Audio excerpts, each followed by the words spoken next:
This video is about electricity prices rising in the world and alternative free electricity.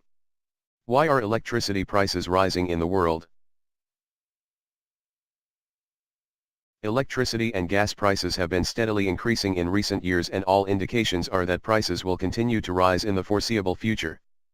While many people believe this is because of energy retailers trying to increase profits, these increases actually happen across the board, due in a large part to changes in wholesale costs.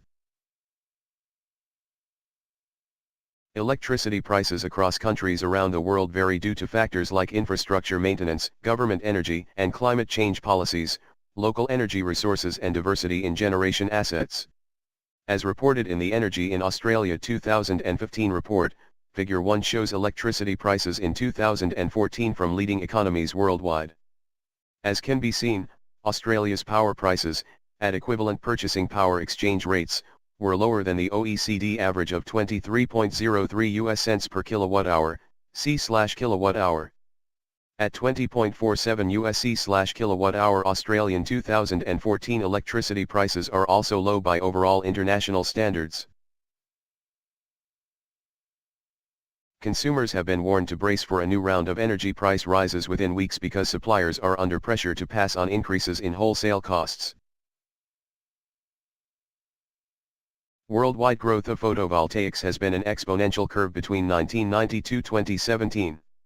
During this period of time, photovoltaics, PV, also known as solar PV, evolved from a niche market of small-scale applications to a mainstream electricity source. When solar PV systems were first recognized as a promising renewable energy technology, programs, such as feed-in tariffs, were implemented by a number of governments in order to provide economic incentives for investments. For several years, growth was mainly driven by Japan and pioneering European countries. As a consequence, cost of solar declined significantly due to experience curve effects like improvements in technology and economies of scale. Experience curves describe that the price of a thing decreases with the sum total ever produced. PV growth increased even more rapidly when production of solar cells and modules started to ramp up in the USA with their Million Solar Roofs project, and when renewables were added to China's 2011 five-year plan for energy production.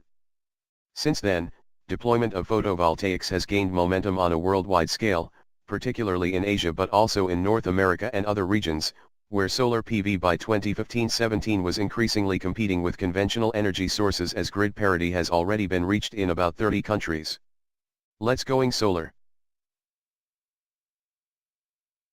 The wind and solar will save us story is based on a long list of misunderstandings and apples to oranges comparisons. Somehow, people seem to believe that our economy of 7.5 billion people can get along with a very short list of energy supplies. This short list will not include fossil fuels. Some would exclude nuclear, as well. Without these energy types, we find ourselves with a short list of types of energy, what BP calls hydroelectric, geobiomass, geothermal, wood waste, and other miscellaneous types, also liquid fuels from plants, wind and solar. Our progress in getting away from fossil fuels has not been very fast, either. Going back to 1985, fossil fuels made up 89% of the total, and wind and solar were both insignificant. As indicated above, fossil fuels today comprise 86% of total energy consumption. Thus, in 30 years, we have managed to reduce fossil fuel consumption by 3%, equals 89%, 86%. Growth in wind and solar contributed 2% of this 3% reduction. At the rate of a 3% reduction every 30 years, or 1% reduction every 10 years, it will take 860 years, or until the year 2877 to completely eliminate the use of fossil fuels. And the improvement made to date was made with huge subsidies for wind and solar. If you're considering whether going solar is a worthwhile financial move for your home, there are essentially two factors that you should look at: 1, the costs associated with solar power, and 2, the rates you pay for electricity from your utility. Going solar makes economic sense when solar electricity costs less than grid electricity. As for solar, it is clear that costs are coming down. Rooftop solar panels are now more affordable and accessible than ever. This is why more and more households are having solar energy systems installed. Going solar is a great way to reduce your power bills. But what about the future cost of grid electricity? If electricity rates are going up, then of course going solar makes sense. As you're probably aware, however, utility electricity rates fluctuate seasonally and annually. What if utility electricity rates go down instead of up, you might be asking yourself. Would it still be worth it for you to go solar? This article seeks to address this question and put to rest any idea that grid electricity rates could be going down. What are you paying for? Your energy bill is made up of a number of different cost components, each of which contributes to the total amount you pay. Wholesale costs: the costs associated with purchasing electricity and gas from generators and producers. Network costs: transmission, metering and maintenance costs associated with the delivery of energy via power lines or gas pipes. These can account for 40 to 60% of your bill. Retail costs: billing, customer service, connections, and other services by energy retailers. Other costs including government-mandated environmental programs such as those aimed at increasing renewable electricity generation. On your energy bill, you will see what is known as a fixed charge, often called a daily supply charge or average daily cost. This amount goes largely towards wholesale, generation, and network, supply, costs. There is also a variable or consumption charge, which is shown in cents per kilowatt hour, C/kilowatt hour, for electricity and cents per megajoule, C/mj, for gas. This is the amount you pay for each unit of electricity and gas you consume. This can vary depending on factors such as whether you have solar panels or appliances that operate off-peak. Other charges which you may be required to pay for your energy can include connection and disconnection fees, credit card processing fees, late payment fee: extra charge for paying your bill late or not having adequate funds for a direct debit payment. Why do prices of electricity rise? Energy price rises are an annual industry event and are driven by recurring factors such as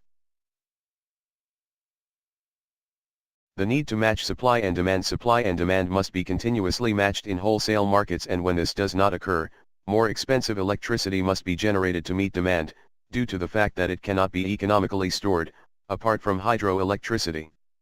Inaccurate forecasting: energy generators sometimes miscalculate expected future energy consumption requirements, causing wholesale prices to rise.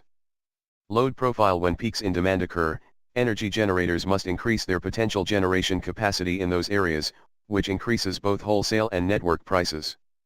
Generator outages: unexpected outages, other than regular maintenance, can require more expensive energy generation, resulting in sudden increases in wholesale prices. Fuel commodity prices: rising costs for fossil fuels used to generate electricity will push up wholesale prices. Weather: prolonged drought can impact hydroelectricity supplies and raise energy prices, along with seasonal temperature extremes that create spikes in demand. Utility: residential electricity prices have risen steadily in the last decade. According to the Energy Information Administration, residential electricity rates have increased nationally by around 24% in the last 10 years, an increase of a little more than 0.2 cents/year. Could electricity price fall in the future? Highly unlikely. The past is no predictor of the future, you might argue. And it's true that just because electricity prices have been going up does not mean that they will continue to do so.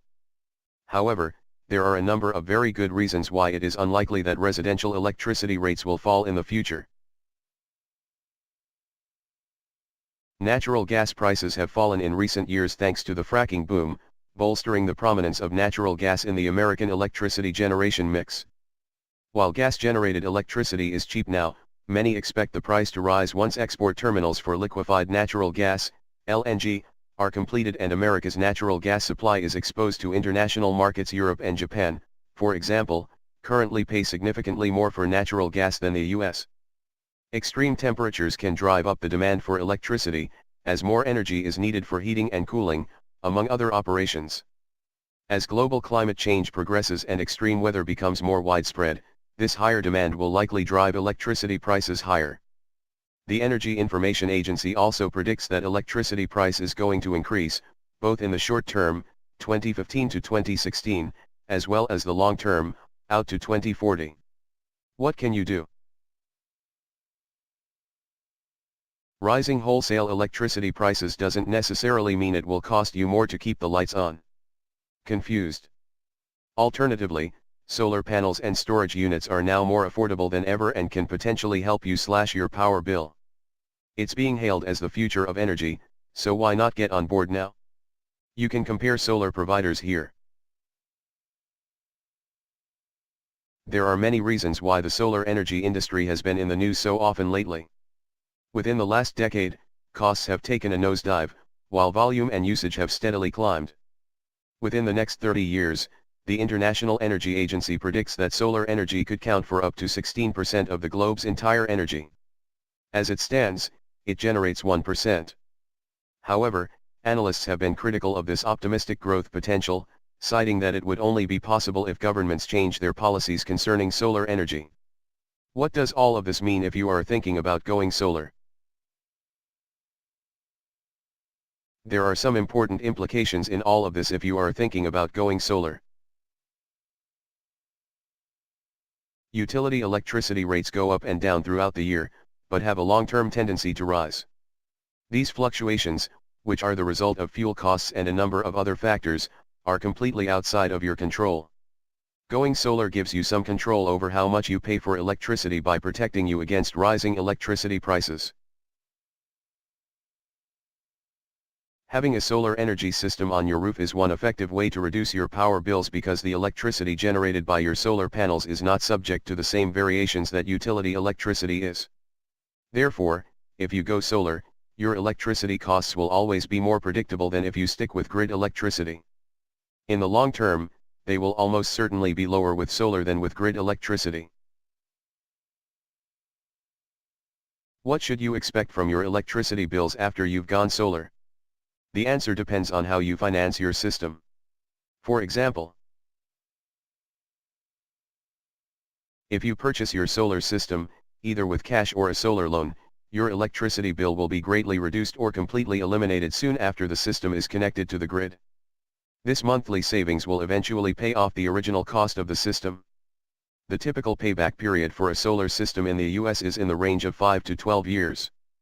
Fluctuations in your utility's electricity rates will not affect this by much, and once the system is paid off, the electricity it produces is basically free.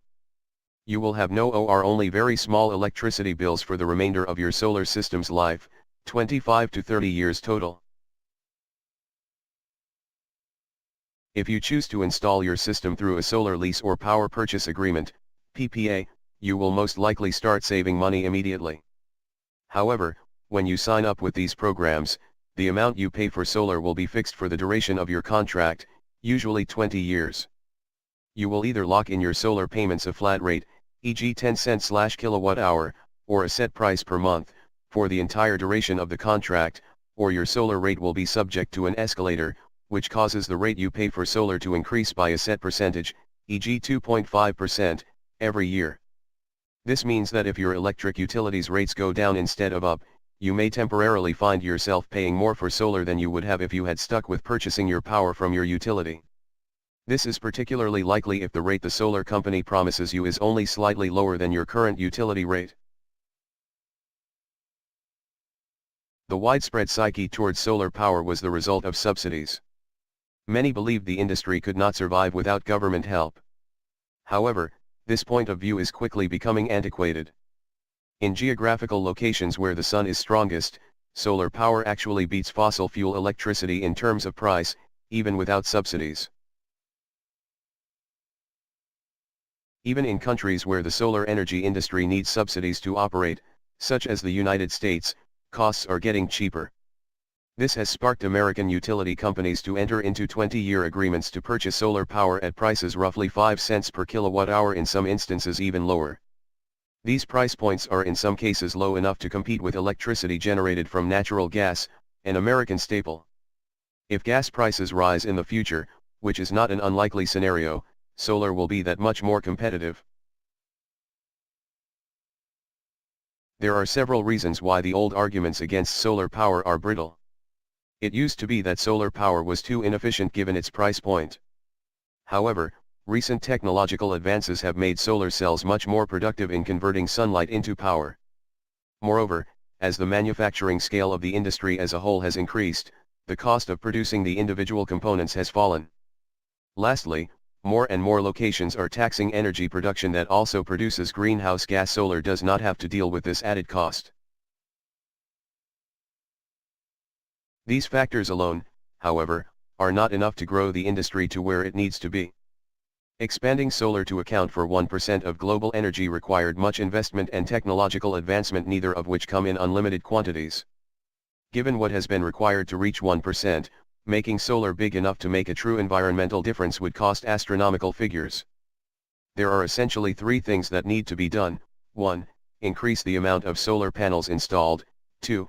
Increase the ability to store intermittent energy produced by solar panels by producing batteries or other methods of energy storage. 3. Increase transmissions lines to transport energy from where it is produced to where people live, which very often is far apart. To effectively accomplish these things, economic efficiency is pivotal. Current policy standards are either unfeasible or else completely unsustainable. To make matters worse, some policy decisions lack foresight and are contradictory in nature. Take for example two recent developments in United States policy. The government is attempting to lower the costs of solar energy by offering companies tax breaks. At the same time, the government is increasing tariffs on China, the world's largest producer of solar panels. This is largely due to the government's lack of attention to renewable energy as a whole, so that policy decisions that affect solar do so as an afterthought. The taxes against the Chinese are motivating those solar companies to establish factories in low-cost countries, as opposed to the United States. Moreover, the Chinese government has decided to levy their own tax against American-made solar goods in response. This quasi-trade war is indicative of how far the industry has come. After the first solar panels were developed by the United States in the 1950s, the production slowed significantly. This speed did not pick up again until China arrived on the scene in the early 2000s and began imitating the technology at lower costs. Since then, they have been producing and exporting very cheap solar panels. China still leads the global solar panel manufacturing market. Estimates released last year, according to his market, China produced 70% of the globe's capacity for crystalline silicon solar panels, which is the most popular type. That year, the United States accounted for 1%. The moment for the US to act, however, is ever approaching. China is now innovating in the solar panel space, whereas before, they simply replicated existing technology at lower costs.